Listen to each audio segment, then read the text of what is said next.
27 લોકોને ભરખી જનાર રાજકોટ અગ્નિકાંડ મુદ્દે આજે એટલે કે 6 જૂનના રોજ ગુજરાત હાઈકોર્ટમાં સુનાવણી હતી. જજ બિરેન વૈષ્ણવ અને જજ દેવેન દેસાઈની બેન્ચ સમક્ષ સુનાવણી ચાલી હતી.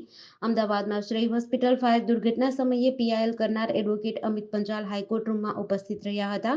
રાજકોટ મનપાએ રજૂઆત કરતા એડવોકેટ જનરલ કમર ત્રિવેદી અને additional advocate general Manisha Shah પણ કોર્ટમાં ઉપસ્થિત હતા. ફાયર ઓફિસરો પણ કોર્ટમાં હાજર રહ્યા હતા. હાઈકોર્ટ આજે આરએમસી ઉપર બરાબરની ગરજી હતી.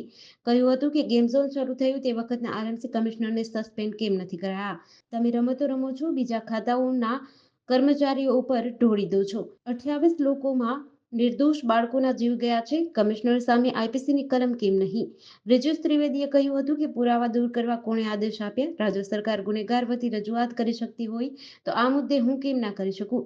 રાજ્ય સરકારે બ્રિજેશ ત્રિવેદીને બોલવા ઉપર વાંધો ઉઠાવ્યો હતો. એસઆઈટીએ ફાઇનલ રિપોર્ટ રજૂ કરવા 2 મહિનાનો સમય માંગ્યો હતો, પણ સરકારે 28 જૂન સુધીનો સમય આપ્યો હતો.